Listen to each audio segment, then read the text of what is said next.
foreigners and people of lower castes to enter the temple and worship Lord Jagannath. Actually, this policy is a very bad policy, and it is not supported by the Hindu scriptures at all.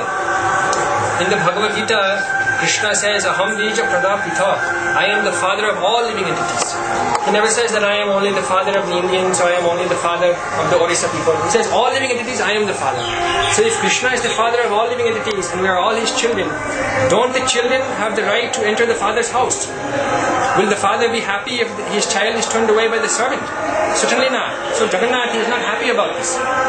Elsewhere in the Bhagavad Gita, Krishna, he describes what is someone who has knowledge. A pandita, what is the definition? He says, pandita samadarshinaha. One who is a pandita, a learned person, he sees all living entities equally. In Puri, the priests, they are known as pandas. It comes from the same word, panda, pandita. It both comes from the root knowledge. So if they are going by this name panda, then they should be having this knowledge. The knowledge of the pandita. Pandita samadarshinaha. They should see equally all living entities. Vidya vinaya sampanne brahmane gabhasti shunichaiva swapakecha pandita samadarshinaha. Krishna says in the Bhagavad Gita that the learned person, not only the humans, he sees all living entities equally. Gavi, cow, hastani, elephant, shunichaiva swapakecha, the dog and the dog eater. In the Vedic system, one who eats the dog is considered the most unclean. But all of these, pandita samadarshinaha, the pandita, the learned person, he sees them equally. What to speak of Bhagavan, even a learned man will see them equally. Certainly Bhagavan will see them all equally. And the evidence is there in Ramayana also. We have manufactured so many things, untouchable, outcast, so many things we have manufactured to discriminate against the Lord's children. But in the Ramayana, Lord Ram, he left his palace of Ayodhya and came to the forest and undertook so much hardship simply to see his devotee Guha, who came from an outcast tribe. According to the Vedic system, he was considered untouchable. But Ramachandra, he left his palace and he came to the forest, undertook all the hardship simply because he loved his devotee Guha. And he embraced him. He never said that you are untouchable, you are born in a lower caste, therefore I should not touch you. No, he embraced him. So this is Bhagavan. He doesn't make any discrimination against any living entity. Elsewhere in the Ramayana, we also find the case of Shabari, who is also considered unclean. And Ramachandra also showed his love to her. And the case of Jatayu, what to speak of humans, Jatayu was considered an unclean vulture, a bird, an animal. But Ramachandra, he personally performed the cremation ceremony for Jatayu because he was his devotee. So we see that Krishna or Jagannatha, he loves his devotees more than anything. And he doesn't discriminate against his devotees. Therefore, it is clear that those who are in charge in the Puri temple administration, they don't have the spiritual knowledge.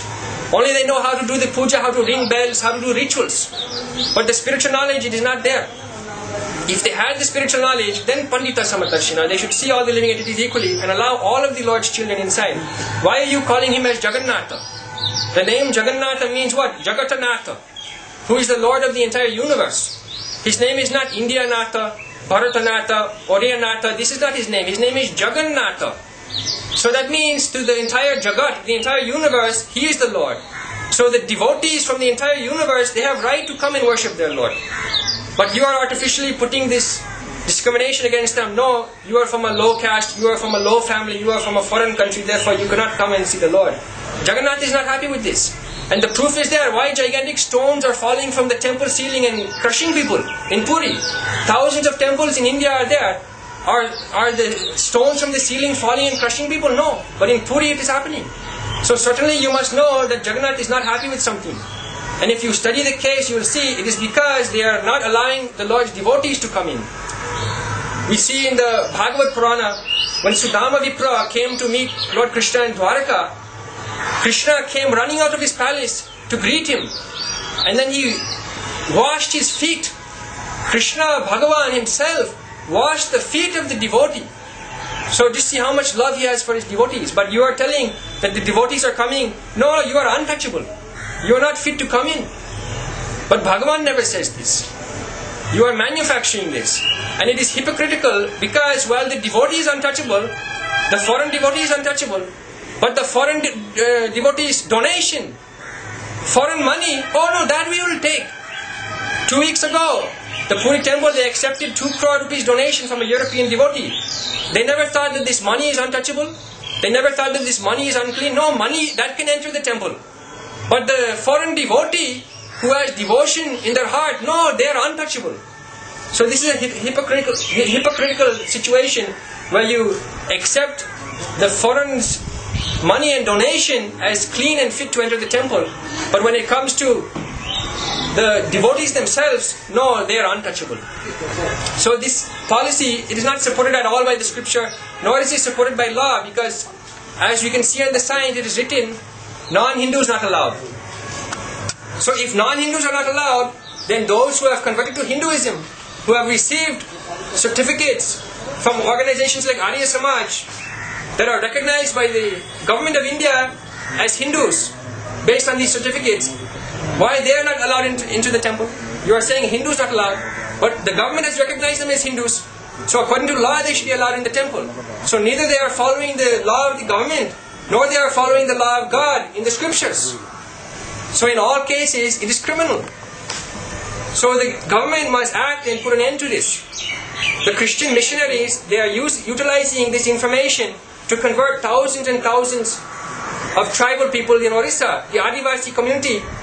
They are working very hard to convert them to Christianity, and they are telling them what type of God you are worshipping, that He won't even see your face. Because you are born in a low family, because you are born in a tribal family, because you are born in a foreign country, your God won't even look at your face. What to speak of accept your worship? So what type of God you are worshipping?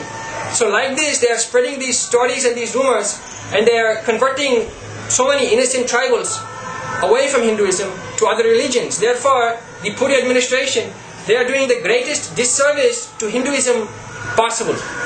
Because of them, thousands of people are leaving Hinduism and leaving the worship of Jagannath, and they are taking to so many other religions. Not based on knowledge, but based on ignorance. Based on the ignorance propagated by the Puri temple, that God is discriminating against people based on birth and caste.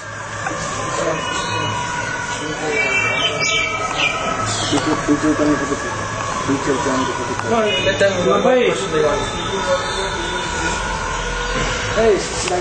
them